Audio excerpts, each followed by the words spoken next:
Alhamdulillah wassalatu wassalamu ala Rasulillah wa ala alihi wa sahbihi wa mawalah wa la hawla wa la quwata illa billahi wa ba'du.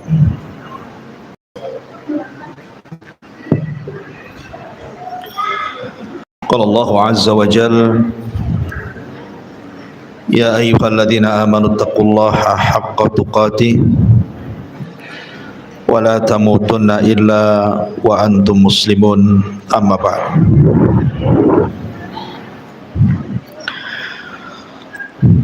Baik, kita lanjutkan kajian kita, masih membahas kitab Arba'in Nawawi, dan kita masuk pada hadis ke-24. Kita baca hadisnya. An Abi Dzarrin Al-Ghifari radhiyallahu anhu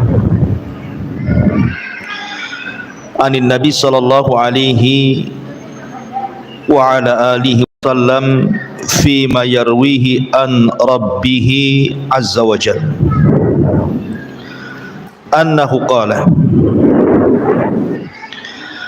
dari Abi Dzar Al-Ghifari, semoga Allah subhanahu wa ta'ala meridhai beliau, dari Nabi sallallahu alaihi wasallam, beliau meriwayatkan dari Allah azza wa jalla, ya ibadi inni haramtu zulma ala nafsi wa ja'altuhu bainakum muharraman fala tadhalam. Wahai hambaku, sesungguhnya aku mengharamkan kezaliman atas diriku, dan aku menjadikan kezaliman itu haram di antara kalian, maka jangan saling menzalimi. Ya ibadi, kullukum dhallun illa man hadaituh fastahduni ahdikum. Wahai hamba-hambaku, kalian semua tersesat kecuali orang yang telah aku berikan petunjuk, maka hendaklah kalian minta petunjukku, pasti aku akan menunjukimu. Ya ibadi, kullukum ja'iun illa man at'amtuhu fastat'imuni ut'imkum. Wahai hamba-hambaku, kalian semua adalah orang-orang yang lapar, kecuali orang yang aku beri makan, maka hendaklah kalian meminta makan kepadaku. Ya ibadi, kullukum 'arin illa man kasaituhu illa man kasautuhu fastaqsuni aqsukum. Wahai hamba-hambaku, kalian semua asalnya telanjang, kecuali yang telah aku berikan pakaian kepadanya, maka hendaklah kalian minta pakaian kepadaku, pasti aku akan memberinya. Ya ibadi, innakum tukhti'una bil-laili wan-nahar wa ana aghfiru dzunuba jami'a fastaghfiruni aghfir lakum. Wahai hamba-hambaku, sesungguhnya kalian berbuat dosa pada waktu siang dan malam, dan aku mengampuni dosa-dosa itu semuanya, maka mintalah ampunan kepadaku, niscaya aku akan mengampuni kalian. Ya ibadi, innakum lan tablughu dharri fatadhurruni wa lan tablughu naf'i fatanfa'uni. Wahai hamba-hambaku, sesungguhnya kalian tidak akan dapat membinasakan aku, dan kalian tidak akan dapat memberikan manfaat kepadaku. Ya ibadi, law anna awwalakum wa akhirakum wa insakum wa jinnakum kanu ala afjari qalbi rajulin wahidin ma naqasa dzalika min mulki syai'an. Wahai hamba-hambaku, Di sini Allah Subhanahu wa taala mengatakan, wahai hamba-hambaku, seandainya orang-orang terdahulu dan yang terakhir di antara kalian, sekalian manusia dan jinnya mereka, berada di atas hati yang paling jahat, maka itu semua tidak mengurangi kekuasaanku sedikit pun. Ya ibadi law anna awwalakum wa akhirakum wa insakum wa jinnakum qamu fi sa'idin wahid fasa'aluni fa'a'taitu kulla insanin mas'alatahu ma naqasa dhalika mimma indi illa kama yanqusul mikhyat idza udkhilal bahra. Wahai hamba-hambaku, jika orang terdahulu dan yang terakhir di antara kalian semuanya, manusia atau jinnya yang tinggal di bumi, meminta kepadaku lalu aku penuhi seluruh permintaan mereka, tidaklah hal itu mengurangi apa yang ada padaku kecuali sebagaimana sebatang jarum yang dimasukkan ke dalam lautan. Kemudian kata Nabi sallallahu alaihi wasallam, ya ibadi innama hiya a'malukum uhsiha lakum thumma uwaffikum iyyaha faman wajada khairan falyahmadillah wa man wajada ghaira dhalik fala yalumanna illa nafsa. Rawahu Muslim. Wahai hamba-hambaku, sesungguhnya inilah amal perbuatan kalian, aku catat semuanya untuk kalian, kemudian kami akan membalasnya.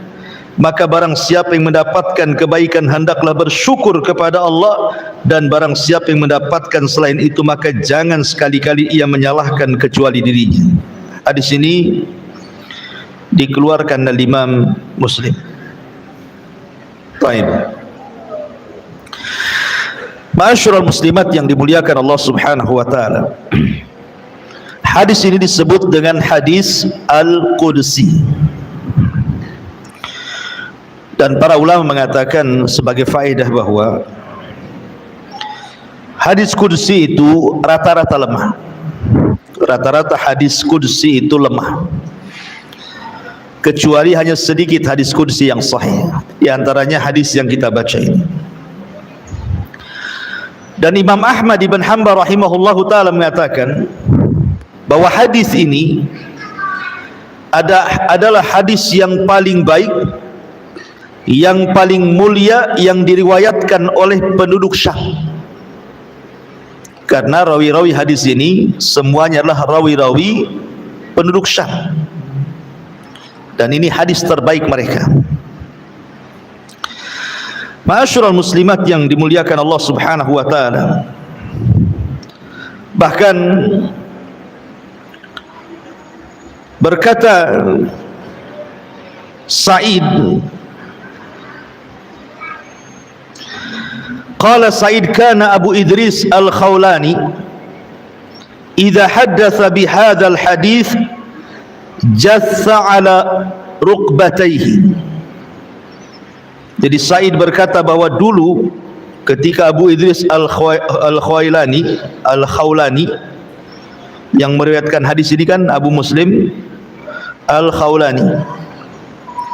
Jadi kata Sa'id ini, apabila Abu Idris Al-Khawlani menceritakan atau membacakan hadis ini, maka dia langsung tersungkur dan hampir pingsan karena dahsyatnya hadis ini.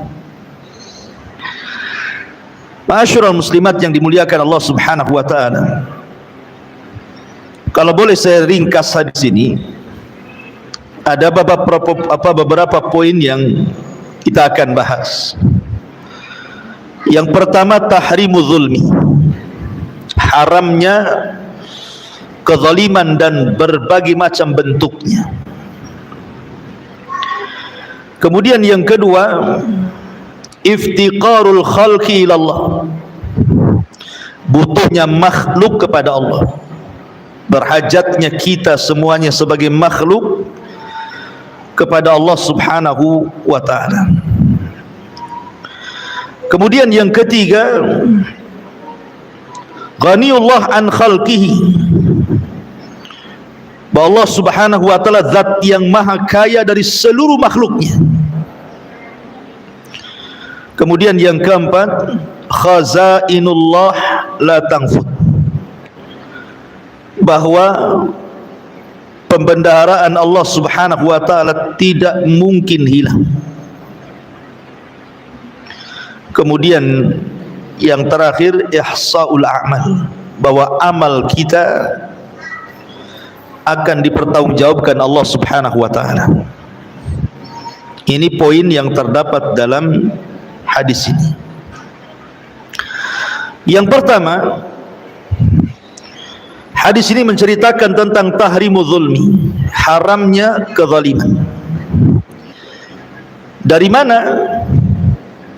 Dari firman Allah subhanahu wa ta'ala, ya ibadi inni haramtu zulma ala nafsi wa ja'altuhu bainakum muharraman fala tadhalam. Wahai hamba-hambaku, aku haramkan kezaliman kepada diriku dan aku jadikan kezaliman untuk kalian juga sama haram, maka jangan saling menzalimi. Ma'asyiral muslimat yang dimuliakan Allah subhanahu wa ta'ala, zalim itu artinya meletakkan sesuatu yang bukan pada tempatnya, itu secara bahasa. Dan keadilan itu lawannya, karena adil itu meletakkan sesuatu pada tempatnya. Dan Allah subhanahu wa ta'ala digambarkan dalam surah An-Nisa 40, innallaha la yadlim mithqala dzarratin wa in taku hasanatun yudhaifha. Sesungguhnya Allah subhanahu wa ta'ala tidak pernah berlaku zalim, walaupun sebiji zarah sekalipun. Seandainya orang membawa satu kebaikan, maka Allah akan lipat gandakan kebaikan itu. Dan Allah juga mengatakan dalam Fussilat ayat 46, wa ma rabbuka bidzallami lil abid, dan tidaklah Rabbmu berlaku zalim kepada hamba-hambanya. Dari sini menunjukkan bahwa Allah itu ahkamul hakimin, hakim yang maha adil. A'dalul adilin, seadil-adilnya, tidak ada yang lebih adil di seluruh makhluknya kecuali Allah subhanahu wa ta'ala. Dan lawan daripada adil itu kezaliman. Dan zalim itu terbagi menjadi 3 kezaliman. Yang pertama, kezaliman hamba kepada Allah subhanahu wa ta'ala. Kezaliman seorang hamba kepada Allah subhanahu wa ta'ala. Dan kezaliman seorang hamba kepada Allah terbagi menjadi 2. Ada kezaliman yang tidak pernah diampuni, yang disebut dengan kesyirikan. Dan syirik sezalim-zalimnya kezaliman. Kemudian yang kedua, kezaliman hamba kepada Allah yang Allah masih mengampuninya, asal jangan kesyirikan. Kemudian yang ketiga ada namanya zalim. Nomor 2 ada yang namanya zalim kepada orang lain, zalim kepada orang lain. Dan yang ketiga, zalim kepada diri sendiri. Jadi zalim kepada Allah terbagi 2. Ada zalim yang tidak diampuni dan ada zalim yang diampuni. Yang kedua, zalim kepada orang lain. Dan yang ketiga, zalim kepada dirinya sendiri. Ma'asyiral muslimat yang dimuliakan Allah subhanahu wa ta'ala, tentu dari 3 kezaliman ini, yang susah mendapatkan ampunan adalah zalim antar sesama hamba. Karena kezaliman antara kita dengan Allah, walaupun sampai ke taraf syirik, artinya sezalim-zalimnya kezaliman, kalau kita meminta ampun kepada Allah, maka Allah pasti akan menerima ampunannya. Tetapi kalau zalim kepada hamba Allah, sesama hamba, kita sudah minta ampun kepada Allah, maka Allah Subhanahu wa taala tetap menggantungkan ampunannya sampai orang yang dizalimi memaafkannya. Selama orang yang menzalimi dizalimi tidak memaafkannya, maka ampunan itu digantungkan oleh Allah. Berarti masih ada qisas pada hari kiamat. Dia akan dimintai pahalanya dan dibebankan dosanya. Oleh karena itulah maka dari hadis ini kita tahu bahwa bahaya sekali berlaku zalim itu. Kenapa demikian? Karena Allah Subhanahu wa taala itu tidak akan lalai dari orang-orang yang melakukan kezaliman. Bahasa orang awam itu Allah tidak tidur. Kalau ada orang disakiti biasanya sudahlah biarkan saja, Allah kan tidak tidur. Bahasa Al-Qur'annya wala tahsabannallaha ghafilan amma ya'malu zalim. Jangan kau sangka Allah itu lalai dari perbuatan orang-orang yang zalim. Sengaja Allah membiarkan sampai pada waktunya Allah akan mengadabnya. Makanya para ulama salaf sangat takut melakukan kezaliman, sangat takut sekali. Terutama doa-doa orang yang dizalimi, antara dia dengan Allah itu tidak ada penghalang, walaupun dia orang kafir. Walaupun dia orang kafir.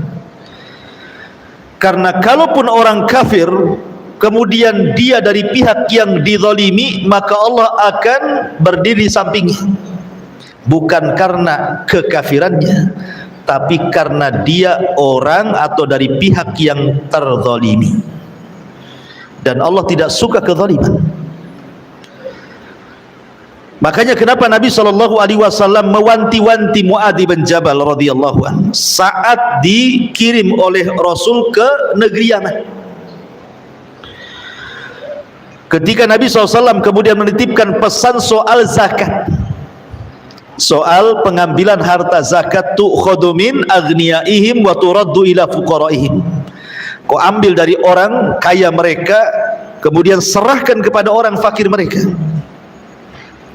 Kata Nabi SAW di ujung hadis, fattaki da'watal madlum, fattaki da'watal madlum, fa innaha laisa bainaka wa bainallahi hijab. Karena doa orang yang dizalimi melesat ke langit sehingga antara dia dengan Allah tidak ada penghalang. Artinya begini, kalau dalam hukum Islam zaman dulu umpamanya orang itu punya peternakan kambing, unta ataupun sapi, maka akan datang dari pemerintah Islam itu mengambil zakatnya, ke peternakan. Nabi SAW melarang tidak boleh mengambil sembarang kambing yang merupakan hak zakat. Umpamanya setiap 40 kambing itu satu kambing, zakatnya kan begitu. Setiap 40 kambing berarti dia harus mengeluarkan zakatnya satu kambing. Lah pengambil zakat ini jangan kemudian langsung main ambil saja. Bisa saja kemudian kambing yang main ambil itu mungkin dia pejantan yang memang dihajatkan dalam peternakan untuk perbaikan keturunan kan itu. Atau mungkin dia kambing yang sedang menyusui anak-anaknya. Jadi tidak sembarang main ambil saja, tapi ambillah yang sedang-sedang saja, tidak terlalu baik, tidak terlalu jelek. Sebab kalau dia asal ambil berarti dia telah melakukan kezaliman, padahal ini orang ambil zakat nih. Itu saja kata Nabi SAW, fattaki da'watal madlum fa innahu laisa bainahu wa bainallahi hijab. Hati-hati, nanti kalau orang ini terasa dizalimi kemudian berdoa kepada Allah, antara dia dengan Allah tidak ada penghalang. Urusan ngambil zakat saja disuruh hati-hati. Gimana kalau ngambil barang orang, bukan ngambil zakat. Ngambil barang orang itu kan dalam jual beli macam-macam, entah dengan cara bohong, Oh, harganya nggak dapat di sana. Oh, padahal udah dapat harganya. Oh, untungnya nggak dapat, padahal sudah ada untungnya. Itu kan zalim namanya. Mengambil hak dengan cara berdusta, kan begitu. Atau jelas-jelas dia mengambil itu dengan cara mengurangi takaran, mengurangi timbangan, mengurangi meteran, tadfif, yang Allah Subhanahu wa taala firmankan, wailun lil mutaffifin. Beli jeruk gitu ya, belum di kilo, ibu udah ambil satu. Kalau cocok kilo, kalau tidak cocok udahlah, yang masuk ke perut itu main lewat saja. Nah, itu kan zalim tuh. Ya. Ataupun zalim secara umum gitu ya. Seorang ibu menelantarkan anaknya, tidak mendidiknya. Ataupun seorang suami menelantarkan keluarganya. Atau zalim kepada tetangganya. Pamannya kendaraan main letak saja di depan rumah tetangganya itu. Setiap dia mau masuk rumah susah pula kendaraan kita jogrok di situ. Atau kita naruh sampah, sudah betul tuh memang depan rumah sampah itu. Tapi kemudian ketika kita meletakkan sampah yang bau, tidak segera dibuang, malah kemudian baunya ke tetangganya, zalim juga. Atau ibu punya pohon mangga, dahannya ke tetangganya, lagi buah ibu ambil daunnya pula berserak di depan rumah tetangganya, zalim itu. Ya, kalau sudah tahu ke rumah orang, pangkas. Ya, jangan menyakiti tetangganya, itu zalim juga. Jadi zalim itu menyangkut semuanya. Hati-hati. Ya, maka yang seperti ini agak sulit ampunannya, karena walaupun kita sudah jungkir balik minta ampun kepada Allah, tapi kalau orang yang dizalimi belum mengampuni kita, memaafkan kita, masih ada proses di akhirat masalahnya. Ma'asyiral muslimat yang dimuliakan Allah Subhanahu wa taala, ini yang pertama. Allah Subhanahu wa taala ingatkan soal kezaliman. Kemudian yang kedua, Allah Subhanahu wa taala mengingatkan di sini tentang iftiqarul khalqi ila Allah azza wa jalla. Tentang hajatnya makhluk kepada Allah. Kita ini sangat berhajat kepada Allah. Jangan dibalik, Allah berhajat kepada kita. Tidak, Allah tidak berhajat kepada kita. Yang berhajat itu kita kepada Allah.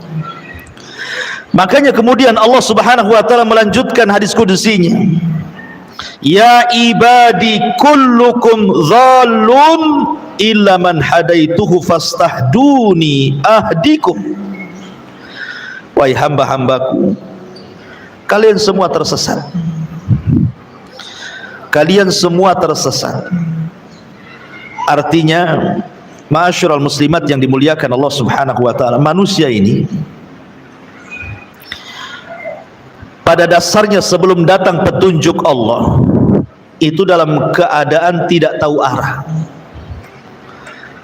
Bahkan Nabi SAW saja difirmankan oleh Allah, wa wajadaka dhalan fahada, dan aku dapati engkau wahai Muhammad dalam posisi sesat. Maksud sesatnya Rasul bukan sesat yang kita pahami, bukan. Maksudnya sesatnya Rasul itu, Rasul tidak tahu cara beribadah karena belum diajarkan ibadah. Dia sudah mentauhidkan Allah. Rasul itu tidak pernah menyembah berhala. Dia bahkan benci dengan berhala-berhala Arab yang disembah orang-orang Arab itu. Dia menyembah Allah itu dengan tafakur saja, melihat kekuasaan Allah.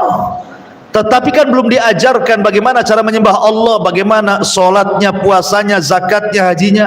Rasul tersesat dalam hal ini. Baru kemudian wa wajadaka dhalan fahada, baru kemudian turun wahyu mengajarkan bagaimana cara menyembah Allah dengan cara solat, dengan cara puasa, dengan cara zakat, dan begitu seterusnya. Ya. Jadi pada dasarnya manusia itu keadaannya tidak tentu arah. Makanya Nabi SAW bersabda, wa inni khalaqtu ibadi hunafa, aku dulu menciptakan hamba-hambaku dalam kondisi berada di jalan yang lurus, fajtallat sumus syaitan, tiba-tiba syaitan menyimpangkan semua anak-anak hamba, anak-anak Adam, kecuali orang-orang yang Allah Subhanahu wa taala karuniakan. Allah rahmati sehingga tidak tersesat. Maka dari sini, kalau orang itu berada di lingkungan sesat dan tidak mencari hidayah, maka selamanya sesat. Orang itu kalau tetap berada dalam lingkungan kesesatan, tidak mencari hidayah, maka selamanya dia sesat. Lihat hadis Nabi SAW, kullu maulud yuladu alal fitrah. Setiap bayi itu dilahirkan terlahir fitrah. Tetapi bayi yang fitrah ini, yang tadinya Islam, bayi ini terlahir dari seorang Nasrani, bayi ini terlahir dari seorang Yahudi, bayi ini terlahir dari seorang Majusi. Kalau kemudian bayi ini semakin beranjak besar, remaja, dewasa, tua, tetap di situ, maka Rasul mengatakan fa abawahu yuhawidanihi au yunassiranihi au yumajjisani. Maka pasti bayi ini kalau sudah tumbuh besar pasti dibuat Yahudi oleh bapaknya karena bapaknya Yahudi, pasti dibuat Nasrani oleh bapaknya karena bapaknya Nasrani, pasti dibuat Majusi oleh bapaknya karena bapaknya Majusi. Tapi kalau kemudian dia keluar dari lingkungannya, kemudian mencari kebenaran, pasti dia akan diberikan hidayah Islam. Contoh, di zaman sahabat ada seorang sahabat namanya Salman Al-Farisi radhiyallahu anhu. Salman Al-Farisi. Salman Al-Farisi ini dulunya Majusi, ya karena memang bapaknya Majusi, dan bapaknya itulah yang berusaha untuk menjaga api supaya tidak padam.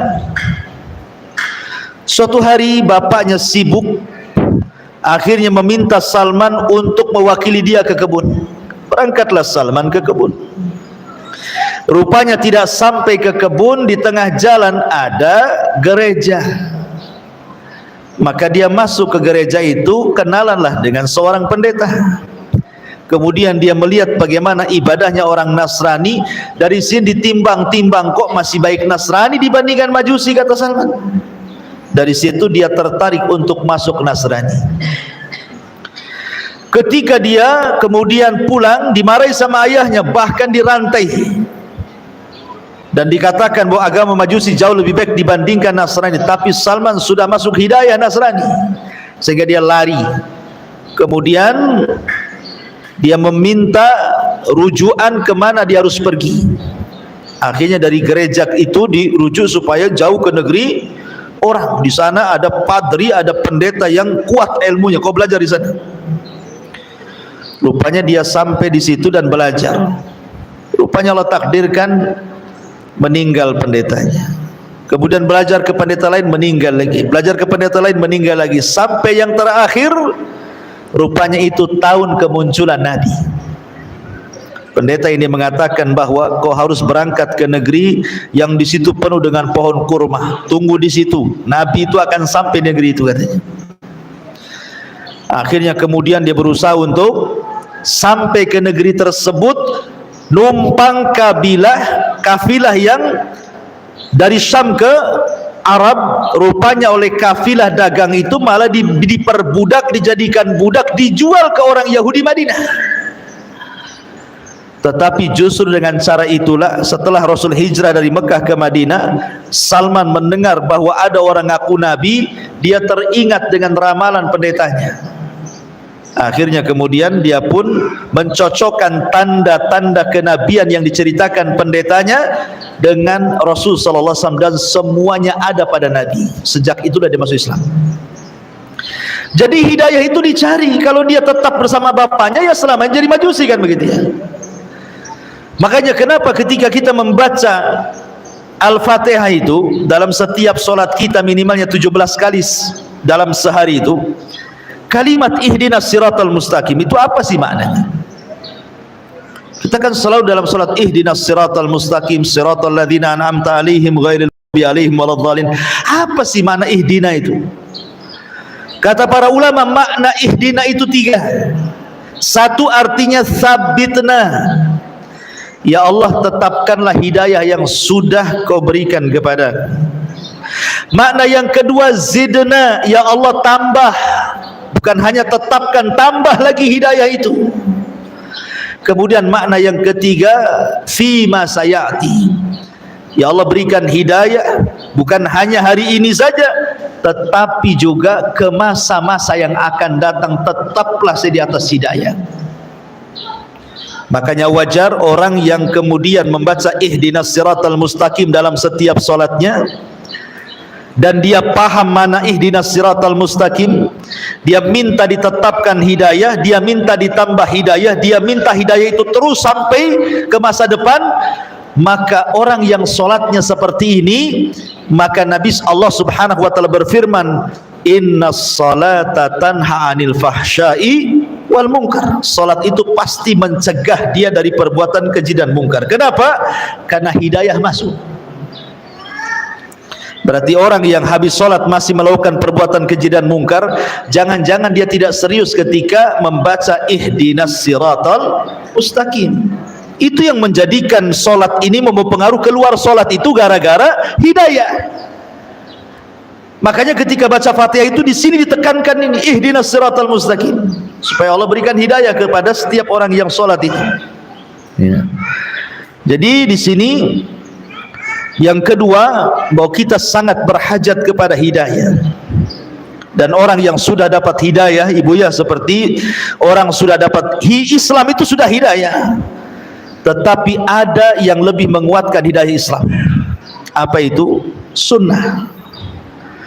Makanya Imam Ahmad, ketika dikatakan kepada Imam Ahmad, man mata alal Islam mata ala khair.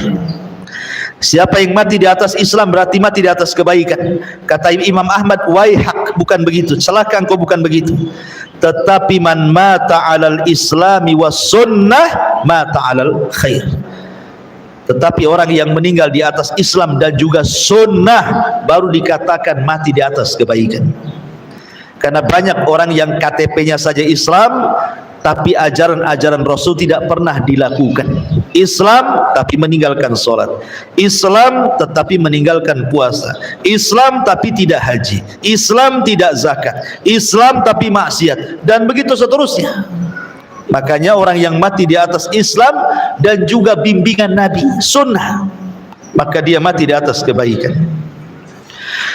Ma'asyiral muslimat yang dimuliakan Allah Azza wa Jalla. Kemudian Allah Subhanahu wa taala mengingatkan soal hidayah. Berarti Allah hendak mengingatkan kepada kita soal keyakinan agama. Hidayah itu kan berkaitan dengan agama. Sekarang berpindah soal urusan dunia. Soal urusan dunia. Allah Subhanahu wa taala mengatakan soal urusan dunia ini, ya ibadi, kullukum ja'in illa man at'amtuhu fastat'imuni ut'imkum. Ya ibadi kullukum 'arin illa man kasautuhu fastaqsuni uqsikum atau aqsukum. Wahai hambaku, kalian semua itu lapar kecuali orang yang kuberi makanan, maka minta makanan itu dariku, maka aku akan berikan makanan untuk kalian. Dulu loh ya wahai hambaku, kalian ini telanjang, tidak berpakaian, aku yang memberikan pakaian kepada kalian, maka mintalah pakaian kepadaku, kuberikan pakaian untuk kalian. Di sini Allah Subhanahu wa taala ingatkan dua perkara. Pertama soal makanan, yang kedua soal pakaian, karena dua perkara ini yang dihajatkan manusia. Dua perkara ini yang dihajatkan manusia kan. Orang makan enggak berpakaian disangka gila. Ya kan? Orang berpakaian tak makan mati juga. Makanya dua perkara ini dihajatkan oleh manusia. Semua manusia berhajat kepada dua perkara ini. Makan dan juga pakaian. Kalau orang bisa makan, ada pakaian, nikmat hidupnya. Satu saja kurang, bermasalah hidupnya. Dan dua-duanya datang dari Allah Subhanahu wa taala, maka minta kepada Allah. Ibu makan apa, Bu? Makan nasi. Nasi dari mana? Dari biji padi. Biji padi dari mana? Ya dari tangkai padi. Tangkai padi tumbuh dari mana? Balik lagi ke biji padi. Kan itu ya.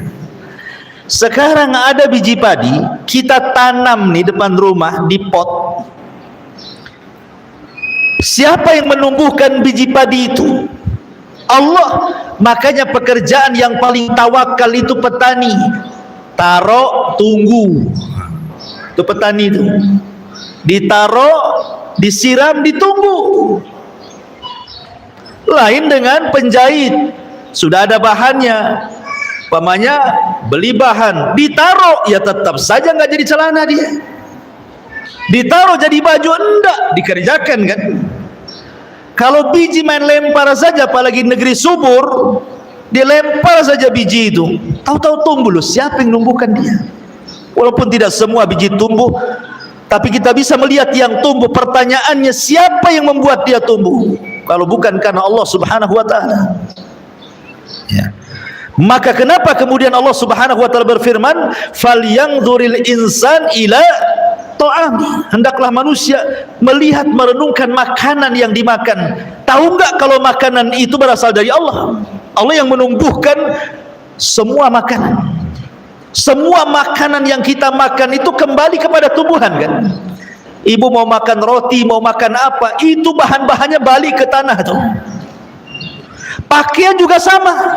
Emang pakaian kita ini dari mana? Kalau bukan dari tumbuh-tumbuhan?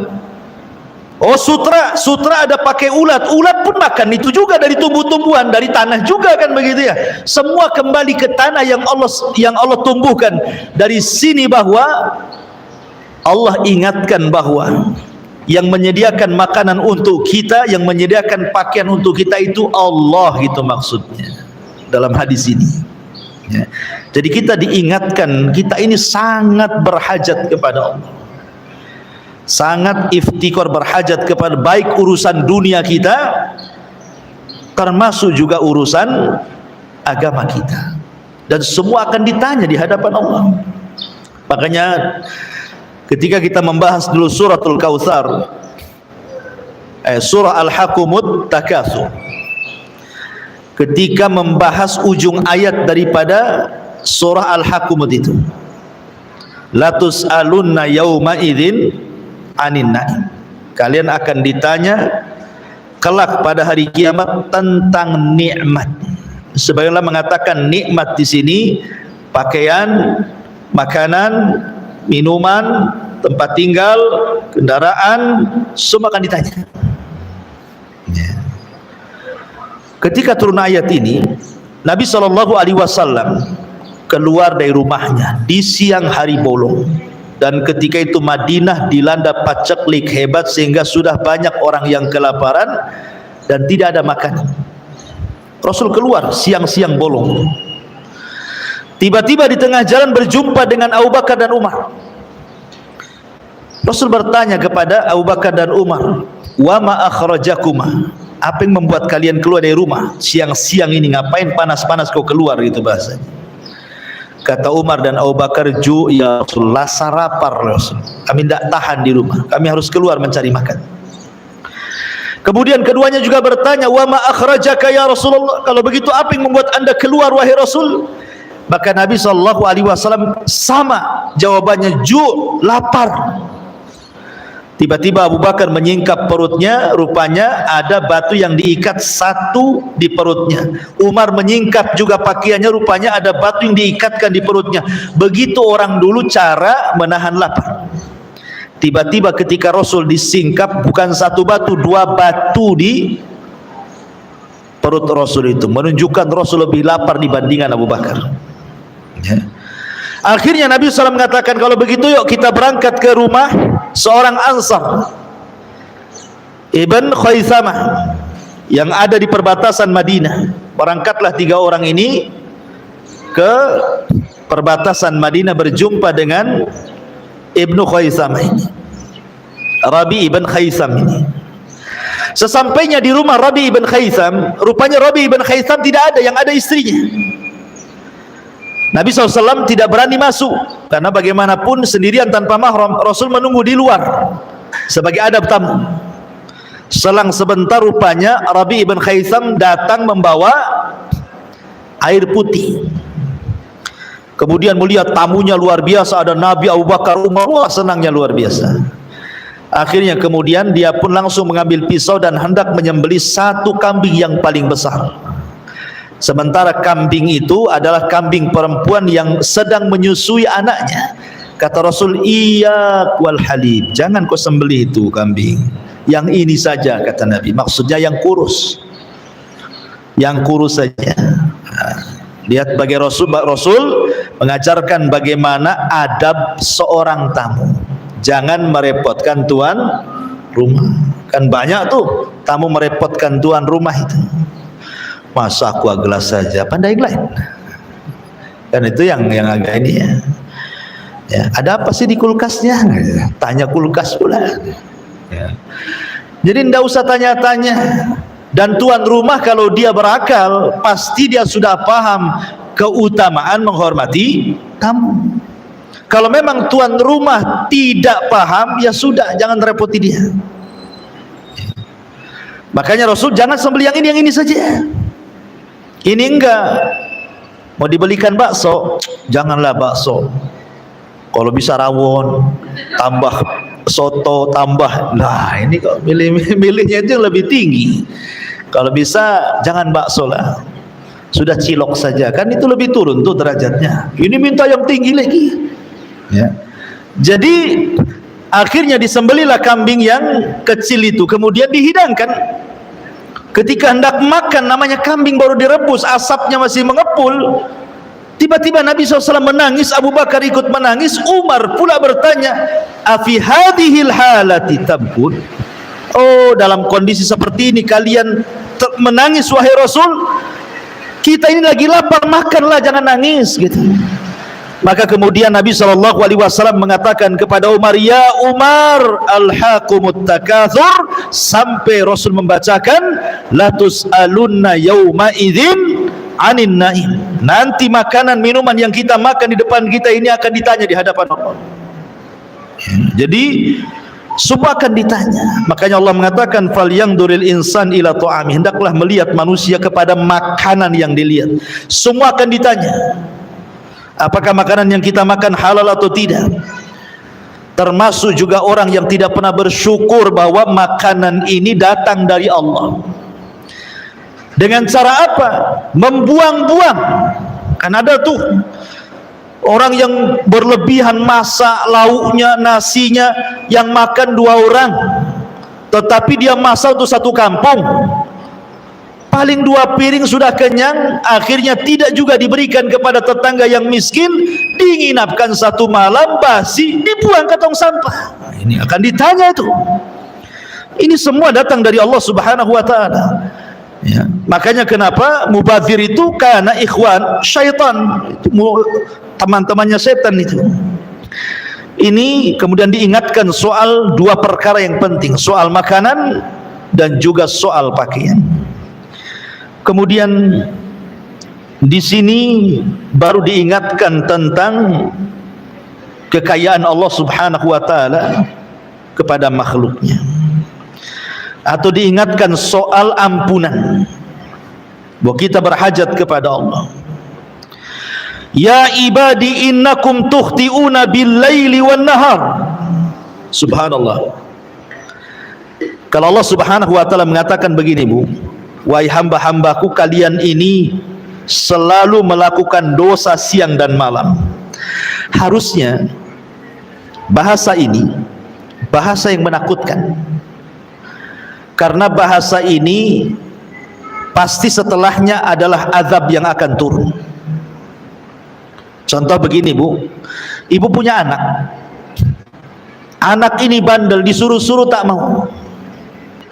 Kemudian ibu mengatakan, "Wahai anakku, kamu ini siang malam tidur saja. Disuruh ini tak mau, disuruh itu tak mau. Siang malam kau malas." Kira-kira, Bu, ibu akan membiarkan anak itu atau ibu akan menghukumnya? Pasti akan menghukumnya. Kalau sudah kelamaan kan pasti menghukumnya kan gitu. Entah diusir dari rumah, entah dimakinya kan begitu ya, entah dipukulnya. Artinya bahasa-bahasa seperti ini, engkau ini telat siang malam, pasti akan datang hukuman tuh. Jadi ketika kita mendengar kalimat ini, wahai hambaku kalian ini selalu berbuat dosa kepadaku siang malam, harusnya terpikir akan datang hukuman dari Allah Subhanahu wa taala. Tetapi laisa kamitslihi syai'un, Allah itu tidak sama dengan hambanya. Kalau seorang anak berbuat jahat siang malam kepada orang tua, pasti ada waktu-waktu limitnya di mana orang tua akan membalas. Pasti itu.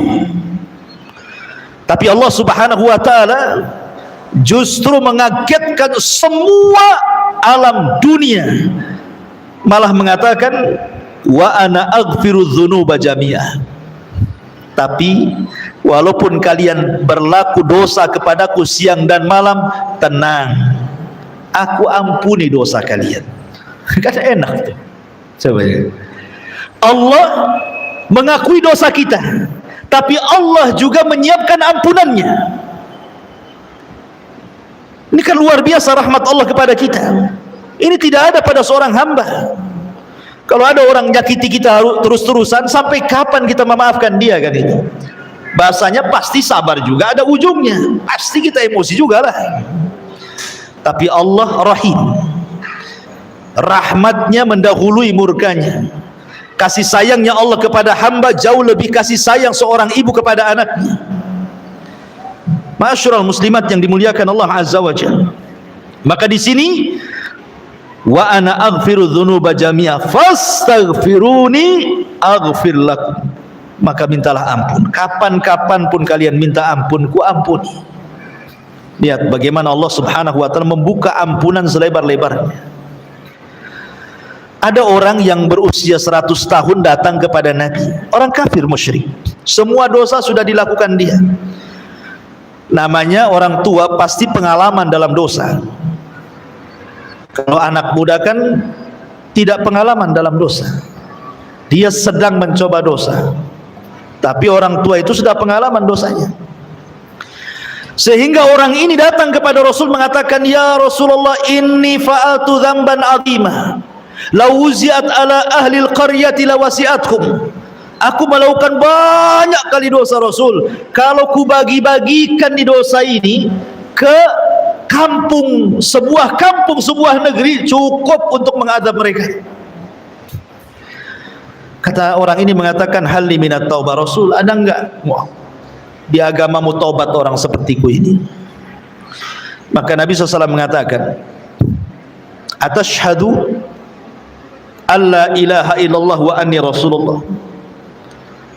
Maukah kau mengatakan bahwa aku bersaksi tidak ada sesembahan yang berhak disembah kecuali Allah dan aku utusan Allah? Kalau engkau mengucapkannya, fal Islam yahjubu ma qablah. Islam itu menutupi dosa sebelum Islam. Oh, senang dia. Maka dia langsung mengatakan, asyhadu alla ilaha illallah wa asyhadu annaka rasulullah. Maka Rasul mengangkat kedua tangannya mengatakan, alhamdulillah badalallahu sayyiatihil hasanat. Segala puja dan puji hanya milik Allah. Allah telah menggantikan keburukan dia, semua sudah jadi baik. Karena Islam itu menghancurkan dosa sebelumnya, sebagaimana taubat menghancurkan dosa sebelum taubat. Jadi di sini menunjukkan bahwa banyak-banyak bertobat kepada Allah Azza wa Jalla karena kita dicap melakukan dosa siang dan malam. Kalau ada orang mengatakan saya tidak pernah berbuat dosa, dustakan ucapannya. Setiap manusia itu pasti berbuat dosa. Mungkin matanya yang berbuat dosa, mungkin telinganya, mungkin lisannya, mungkin hidungnya, mungkin tangannya, mungkin kakinya, mungkin kemaluannya, mungkin juga hatinya, mungkin pikirannya. Tidak tahu yang mana satu. Tapi setiap hari kita berbuat dosa. Makanya Nabi SAW mencontohkan, kata Nabi SAW, saya setiap hari, kata Rasulullah, la astaghfirullah mi'at marrah, setiap hari meminta ampun kepada Allah minimalnya 100 kali, itu orang yang sudah dijamin surga tuh. Lah kita nggak ada jaminan, neraka sudah jelas, tapi enggan juga kita membaca astagfirullah setiap hari. Habis sholat saja yang disuruh 3 kali saja tidak baca. Sempurna itu salam ke kanan ke kiri sambil lari, selesai sholatnya. Ini kan masalah jadinya. Kemudian setelah itu Allah Subhanahu wa taala ingatkan lagi tentang bahwa Allah itu kaya, bahwa pembenaran Allah itu tidak akan lenyap. Seberapalah makhluk Allah itu dengan Allah Subhanahu wa taala. Bahasanya begini, Allah Subhanahu wa taala tidak termadaratkan dengan maksiat kita, dan Allah tidak termanfaatkan dengan ketaatan kita. Ingat ya, itu kaidah tuh. Sehebat apapun taat kita kepada Allah, tidak manfaat bagi Allah. Sehebat apapun maksiat kita kepada Allah, tidak memadaratkan Allah sedikit.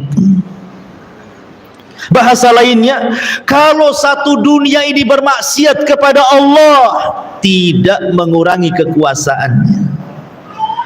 Kalaupun satu dunia melakukan ketaatan kepada Allah pun tidak menambah kekuasaannya.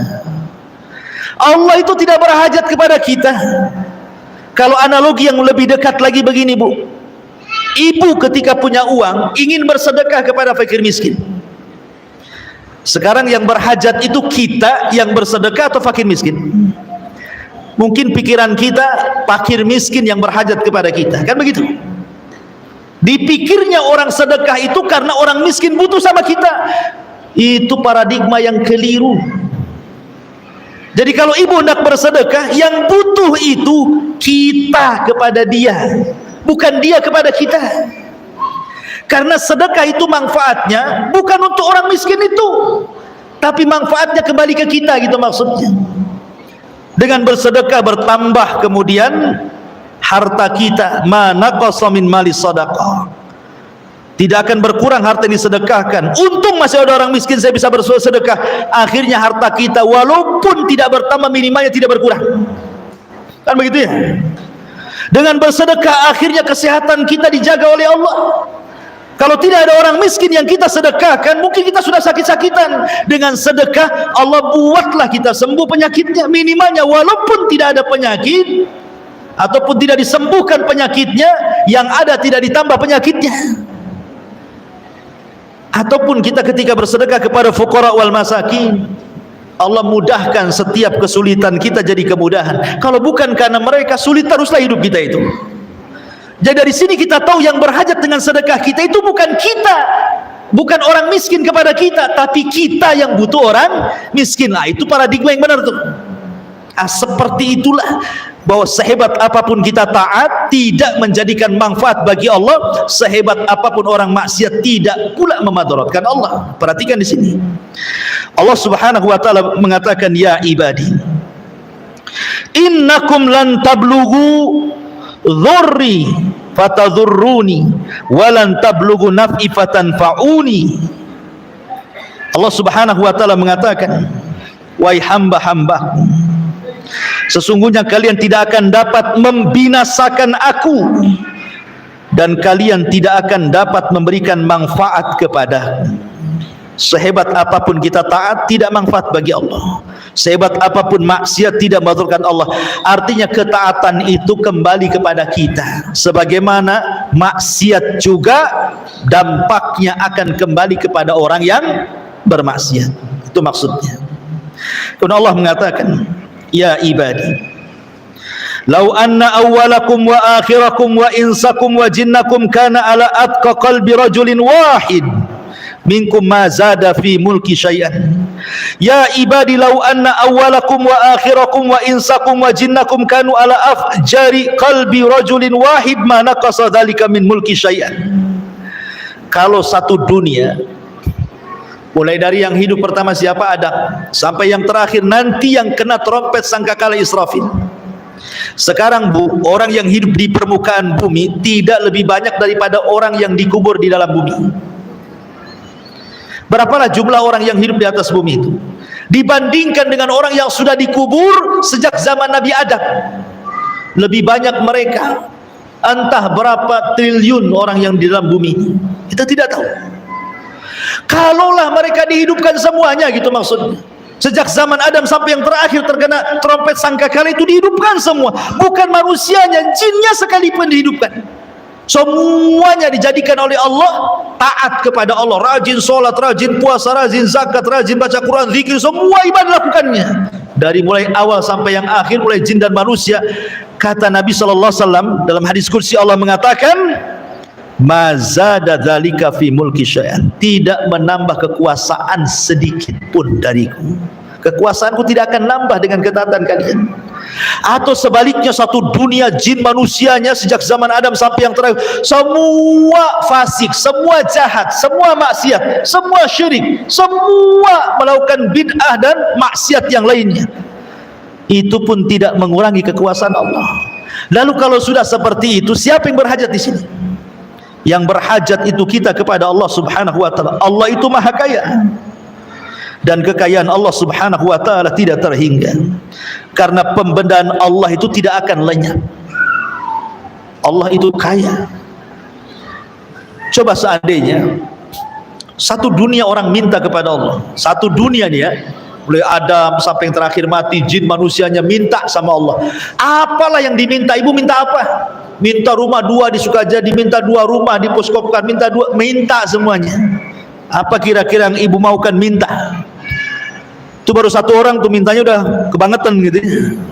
Anggaplah satu dunia minta kebangetan semuanya, dan Allah berikan permintaannya itu, kalaupun dilayan sama Allah, itu ibarat jarum, kata Allah. Jarum dimasukkan ke lautan, kemudian diangkat lagi, kira-kira yang di ujung jarum itu berapalah air laut yang terangkat itu?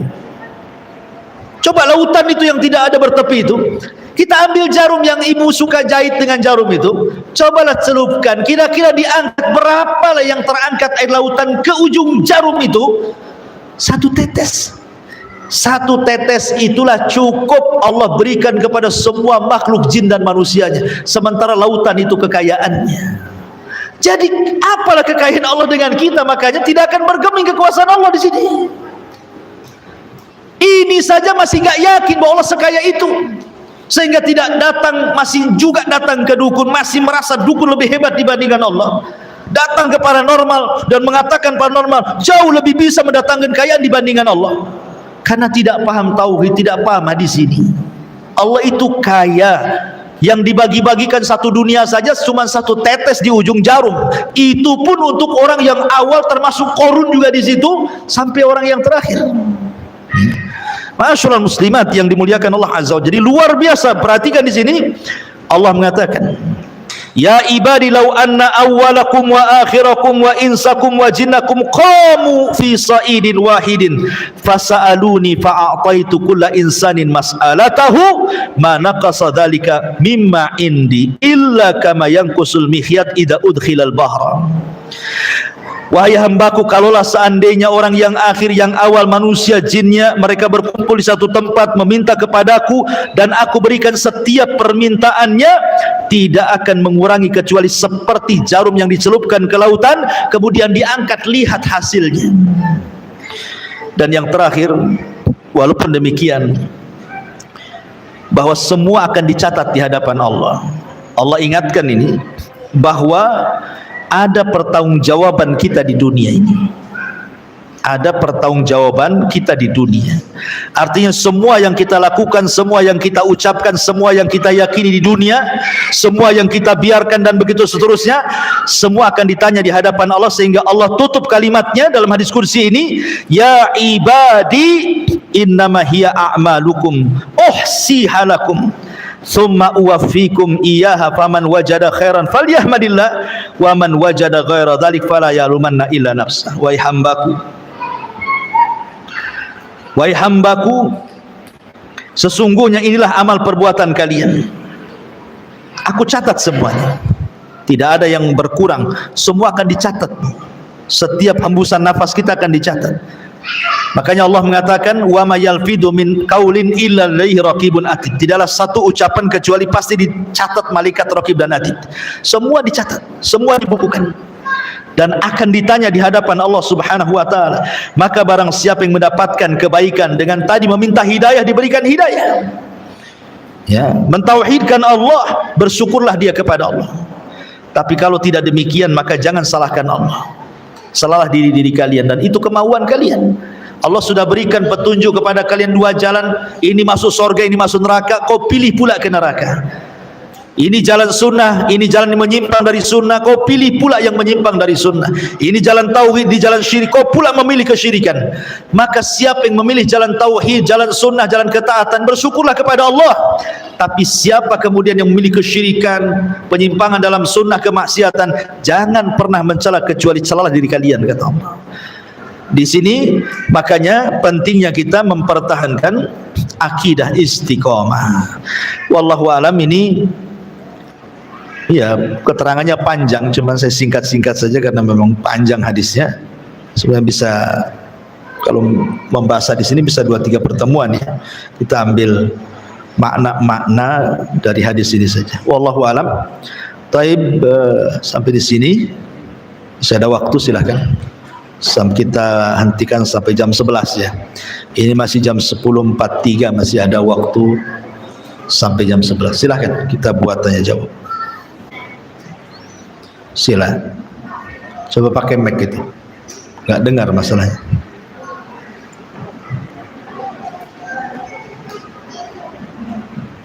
Bisa pernah bilang katanya, apakah kalau kegiatan yang sunnah untungnya tidak besar?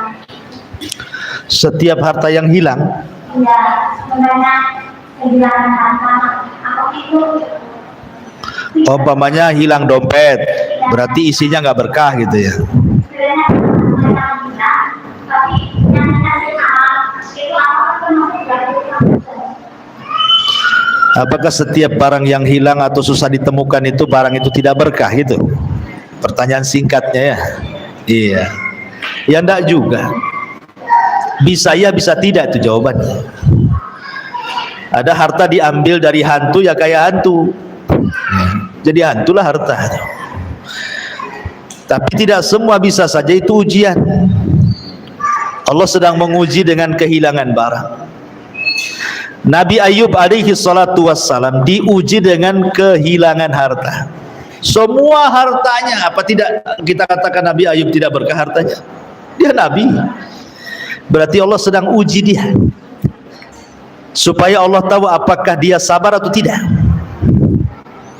Karena terkadang ada sorga itu tidak bisa diraih dengan sholat, tidak bisa diraih dengan puasa, tidak bisa diraih dengan zakat, dengan amalan-amalan ibadah yang lain, hanya bisa diraih dengan sabar saja.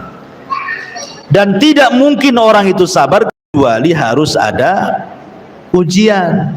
Ya, namanya ujian, boleh jadi dompetnya hilang, berangkasnya dicuri, baju barunya baru di laundry, tahu-tahu hilang di laundry gitu.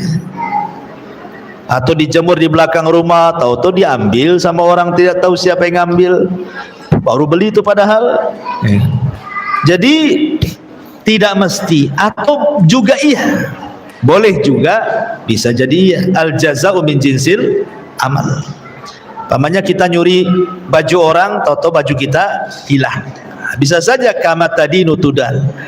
Sebagaimana kita melakukan sesuatu, begitulah Allah buat yang sama kepada kita, bahkan lebih perit lagi. Bisa saja kita nyuri uang orang, tahu-tahu usaha kita bangkrut saja. Bisa jadi. Ya, jadi lihat kadar takwanya orang itu. Tapi tidak semua kemudian yang dihilangkan karena bangkrut atau barang tidak dikatakan berkah. Boleh jadi itu ujian, seperti kisahnya Nabi Ayub tadi. Wallahu a'lam. Yang kedua, bagaimana menghadapi kesabaran kalau kita itu pakainya ditutup sama tangga, sementara supaya itu tidak ditutup, cuma tempat saya aja ditutup. Setiap kalau memang salahnya dari atas ke bawah dan itu kan kumpul semua nantinya langsung sakit karena itu ketemu sama kita sendiri yang tidak bisa. Maksudnya sampah ibu di bawah.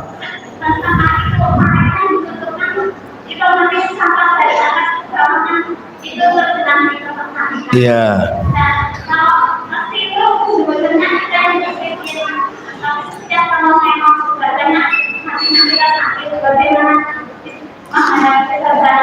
Sakit apanya Bu? Sakit hatinya? Kenapa nggak bilang sama RT-nya? Nggak ada RT-nya di situ ya? Iya, walaupun gue lulu itu kan mesti ada PRT, ada PRW situ. Coba koordinasi dulu dengan RT-nya. Jadi kalau memang ibu posisi di bawah, kemudian tetangga posisi di atas, lagi hujan kemudian melimpah sampahnya ke bawah, di antara hak bertetangga itu bukan hanya sekedar tidak menyakiti tetangga, tapi sabar dari orang yang menyakiti dari tetangga kepada kita. Namanya tahammul. Jadi ihtimalul adza, tetap sabar. Sabar aja lah, nggak apa-apa dibuang sampahnya. Kalau bisa sabar. Kalau tak bisa sabar, ini perbuatan siapa naruh sampah dari atas ke bawah itu? Bukan, maksudnya perbuatan siapa? Kalau perbuatan Allah seperti hujan, ini bukan perbuatan tetangga turun hujan itu. Ini Allah yang turunkan hujan, gara-gara hujan akhirnya sampah di atas ke bawah. Masa yang disalahkan tetangganya? Satu, dengarkan dulu. Kalau seandainya sebenarnya sudah dibuatkan drainase, sudah ada paritnya besar lagi, tapi mungkin tetangga yang di atas itu zalim, jangan buang sembarangan ke parit. Dibuang bukan sampah, batu pun dibuang dia. Akhirnya macet lah sampah itu, berarti zalim dia. Akhirnya ketika hujan meluap. Nah, inilah yang coba al-ashal fal-ashal, berikan nasihat yang paling rendah, yang tidak menyinggung, kemudian naik lagi ke atas, naik lagi ke atas gitu ya. Mulai dari coba dinasihati, kemudian melibatkan RT RW. Ya, bagaimana caranya? Kalau ibu sudah nggak tahan, pindah dari situ. Cari yang ibu posisinya di atas, supaya yang di bawah sih nyabu aja. Ya bagus kalau ibu diam saja, yang penting ibu beramal lah. Gara-gara sampah ini saya banyak pahala. Coba nggak ada sampah, tak ada pahala saya. Kalau itu kan enak tuh kalau ngomong gitu ya, sederhananya seperti itu. Gara-gara sampah ini jadi saya banyak pahalanya. Selesai itu urusan. Ya. Tapi jangan pula gara-gara sampah jadi banyak dosanya. Akhirnya digibah saja semua orang. Jadi ya itu makanya coba ada solusi lah. Ada RT RW, laporkan saja. Boleh jadi ada kerusakan, kita tidak tahu. Wallahu a'lam.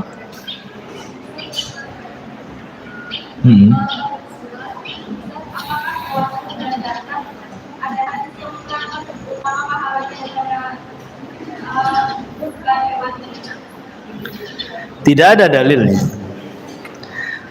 Memang kalau bicara tentang masalah kurban, apakah yang utama jantan ataukah yang betina?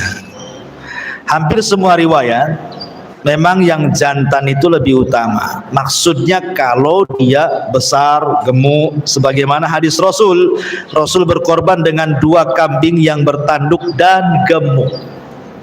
Dan begitu ya. Sekarang masalahnya ini hewannya jantan, bertanduk, kurus, ceking, dah tua, nggak ada sumsumnya. Yang satu betina, memang tak ada tanduknya, gemuk, besar, berat, banyak dagingnya. Ya bagus betina lah. Makanya kaedah kurban itu yang mana yang lebih manfaat itu yang lebih afdal. Kalau kambing betina lebih manfaat, lebih banyak dagingnya, orang miskin lebih banyak dibagi, lebih afdal. Daripada jantan tapi kurus, kering, nggak ada dagingnya, si tulang semua, akhirnya di sop nggak ada yang di sop, tulang semua nggak ada dagingnya. Ya mendingan yang gemuk lah. Ya karena tidak ada larangan antara jantan betina. Tapi kalau memang bisa jantan gemuk, warnanya persis seperti yang disifatkan Nabi, itu lebih baik. Ya makanya korban itu Jangan dadakan, kalau bisa tahun depan korban, tahun ini sudah nabung.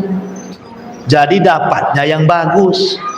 Tapi kalau dapat duit baru beli korban, ya segitulah duitnya. Kadang-kadang nawar lagi, ya kan? Ya tambah yang kecil lah. Nanti yang punya kambing pun, oh kalau segitu yang ini saja, kan begitu ya. Dia pasti ditunjukkan ke yang kurus kan itu ya. Nah, tapi kalau banyak duitnya kan pasti ditunjukkan ke yang gemuk. Berani berapa sekian? Oh tunggu dulu, carikan yang bagus, kan begitu ya. Wallahu a'lam. Iya.